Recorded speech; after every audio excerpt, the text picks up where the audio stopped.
Hello everyone. In today's video, I'm going to discuss about hydrokinematics, especially discharge and continuity equation. So, what is hydrokinematics? The subject of hydrokinematics deals with the study of velocity and acceleration. So, kinematics এখানে আছে কি গতিশক্তি, হাইড্রোর গতিশক্তি। So যেখানে গতি সেখানে আছে কি ভেলোসিটি থাকলে সেখানে সময়ের সাপেক্ষে কী থাকবে, অ্যাক্সিলারেশন থাকবে। So velocity and acceleration kinematics, hydrokinematics, velocity and acceleration of the liquid particles without taking into consideration any force or energy. এখানে কী নেওয়া হচ্ছে না, কনসিডারেশনে নেওয়া হচ্ছে না ফোর্স এবং এনার্জিকে নেওয়া হচ্ছে না। এই হাইড্রোকাইনেমেটিক্সে ফোর্স এবং এনার্জিকে কনসিডারেশনে নেওয়া হচ্ছে না, এগুলোকে নেগলেক্ট করা হচ্ছে সিম্পলিফিকেশন ফর অ্যানালাইসিসগুলোকে সিম্পলিফিকেশন করার জন্য, সহজসাধ্য করার জন্য। So discharge is a very important topic in fluid mechanics. So discharge also known as flow rate is the measure of the volume of fluid passing through a cross-sectional area per unit time. তাহলে ডিসচার্জটা কি বলতেছে এখানে, also known as flow rate, যেটাকে বলা হচ্ছে flow rate, flow হার, ঠিক আছে, fluid কীভাবে ফ্লো করতেছে সেটার হার, is the measure of the volume of fluid passing through a cross sectional area per unit time. তাহলে volume of fluid passing through a cross sectional area per unit time, তাহলে একটা volume of fluid, সেটা ভলিউমটা কত হতে পারে, সেটা metre Q একক হতে পারে অথবা লিটার এক হতে পারে, সেটা হতে পারে মনে করেন 10 লিটার ফ্লুইড এখানে এখন একটা ক্রস সেকশনাল এরিয়ার মধ্যে দিয়ে পার ইউনিট টাইমে যে পাস হচ্ছে, নির্গত হচ্ছে, বের হয়ে যাচ্ছে, এটাকে বলা হচ্ছে কি ডিসচার্জ। এগেন তাহলে discharge also known as flow rate, এটাকে বলা হচ্ছে ফ্লো রেট, ঠিক আছে। Flow rate is the measure of volume of fluid passing through a cross sectional area per unit time. So Q is equal to আমরা দেখতে পাই এখানে volume of fluid V এবং per unit টাইমে টি। তাহলে Q equal discharge equal to V by T, হয় V is equal to volume of the fluid metre cube অথবা litre এককে হতে পারে, এবং টি হলো টাইম, সেকেন্ড অথবা মিনিট, যা ইচ্ছা তাই। সো এখানে তাহলে volume of fluid passing through a cross sectional area, এটা যদি আমাদের এই ফিগার থেকে দেখি, এটা একটা আমাদের সেই ফিগার, এই ফিগারের ক্রস সেকশনাল এরিয়া আমরা জানি, এখানে একটা এরিয়া আছে, এটা একটা পাইপ, ধরে নিলাম পাইপ, সেই পাইপের ক্রস সেকশনাল এরিয়া আছে, এরিয়া এ ইকুয়াল আমরা জানি একটা পাইপের ক্ষেত্রে পাই আর স্কোয়ার। এখানে সাপোজ আর রেডিয়াসটা দেওয়া নাই, ডায়ামিটার দেওয়া আছে, তাহলে pi by 4 D square, very simple. So এই এরিয়ার মধ্যে দিয়ে ভলিউম অফ ফ্লুইড কী হচ্ছে, পাস হচ্ছে, ভলিউম অফ ফ্লুইড পাস হচ্ছে পার ইউনিট টাইম, তখন সেটাকে আমরা বলতেছি ডিসচার্জ। তো এইটাকে আমরা আরও কীভাবে লিখতে পারি, তাহলে ভলিউম অফ ফ্লুইড এটাকে আমরা লিখতে পারি এ ইন্টু এল, কারণ এইটাতে আমাদের প্রস্থচ্ছেদের যে ক্ষেত্রফল সেটা হলো আমাদের এ, এবং এই যে পাইপের লেংথ সেটা হলো আমাদের এল। তাহলে ভলিউম ইকুয়াল আমরা লিখতে পারি ক্ষেত্রফল ইন্টু দৈর্ঘ্য, তাহলে এ এল ডিভাইডেড বাই টাইম, এই যে টাইম টি। তাহলে এখন আমরা এখান থেকে লিখতে পারি এ into L, L by T সমান আমরা কি জানি, এটা আমরা পদার্থবিজ্ঞানে পড়েছি, এটা দূরত্ব বাই সময় ইজুগাল টু আমরা জানি বেগ, ভেলোসিটি ইজুগাল টু দূরত্ব বাই সময় বা সরণ বাই সময়, যাই হোক এখানে দৈর্ঘ্য বাই সময়, এল বাই টি। তাহলে এখানে ভি, তাহলে আমরা পেয়ে গেলাম এ ইন্টু ভি, তাহলে এরিয়া ইন্টু ভেলোসিটি, তাহলে আরেকটা পেয়ে গেলাম, কি পেয়ে গেলাম, Q equal A V, where A is equal to cross sectional area of the pipe or channel, এবং ভি হলো কি আমাদের ভেলোসিটি, ভি হলো আমাদের ভেলোসিটি অফ ফ্লুইড, যেটা মিটার পার সেকেন্ড। তাহলে এখান থেকে আমরা এটা সহজে বের করতে পারি, ফাইন্ড আউট করতে পারি। এরপরে ইউনিটটা যদি দেখি আমরা, কিউ এর ক্ষেত্রে আমরা এখান থেকে যদি দেখি এ ভি, এখানে meter square into meter per second, যা আমরা লিখতে পারি মিটার কিউ পার সেকেন্ড, আর এটাকে বলা হয় কিউ ম্যাক্স। আর এখানেও আমরা দেখেছি ভলিউমের একক হলো আমরা জানি মিটার কিউ, আর টি, এখানে টি এর একক হলো second, meter cube per second. So the unit is same. So 1 meter cube is equal to 1000 litres, এটা আমাদের জানতে হবে, এটা মনে রাখতে হবে, কারণ এটা আমাদের অঙ্কে বহুবার আসবে, এটা আমাদের ক্যালকুলেশনে কাজে লাগবে।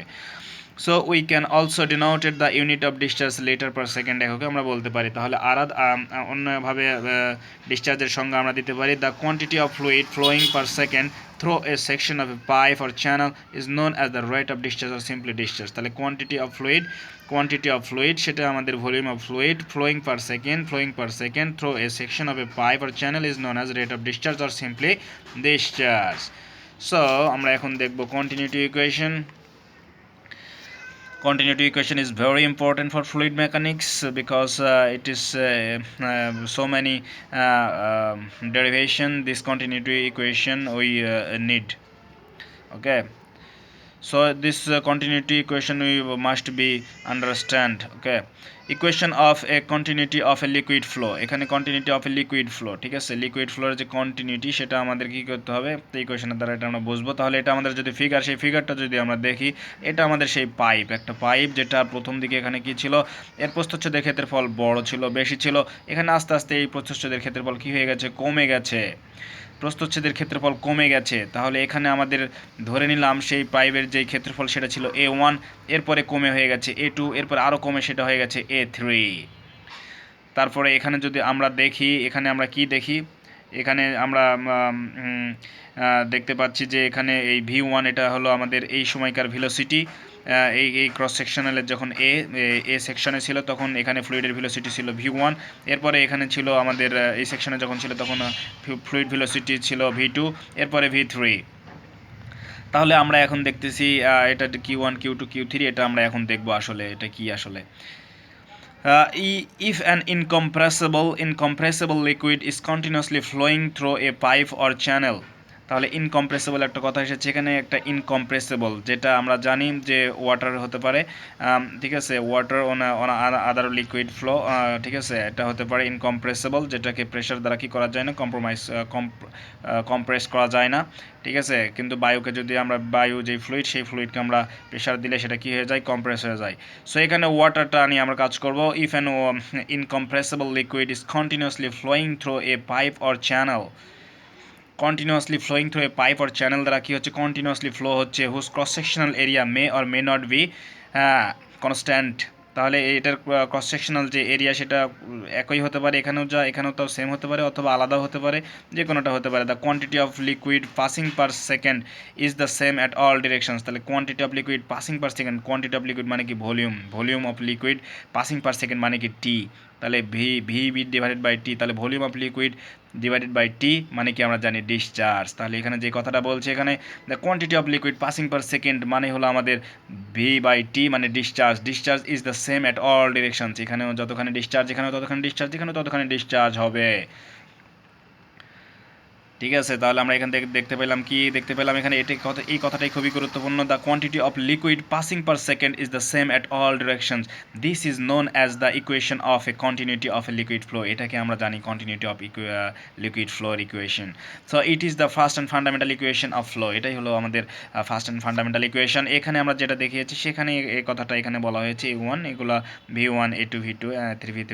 তাহলে ডিসচার্জ এই সেকশনের ক্ষেত্রে আমাদের কি পেলাম, আমরা Q1 ইজুকাল টু পেলাম A1 V1 এবং Q2 ইজুকাল টু পেলাম A2 V2, Q3 equal to A3 V3।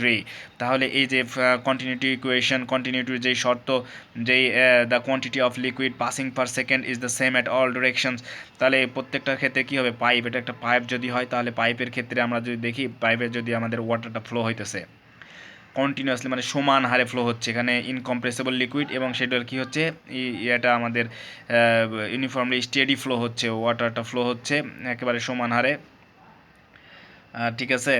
ওয়াটারটা মানে ফ্লো হচ্ছে, ফ্লো যদি হয় তাহলে আমরা দেখব যে ডিসচার্জটা এই এই সেকশানে, এটা যত বড়ই হোক না কেন, এই সেকশানে যে ডিসচার্জ যতটুকু পরিমাণে ডিসচার্জ হচ্ছে, এই সেকশানে ততখানি ডিসচার্জ হচ্ছে, এই সেকশানে ততখানি ডিসচার্জ হচ্ছে।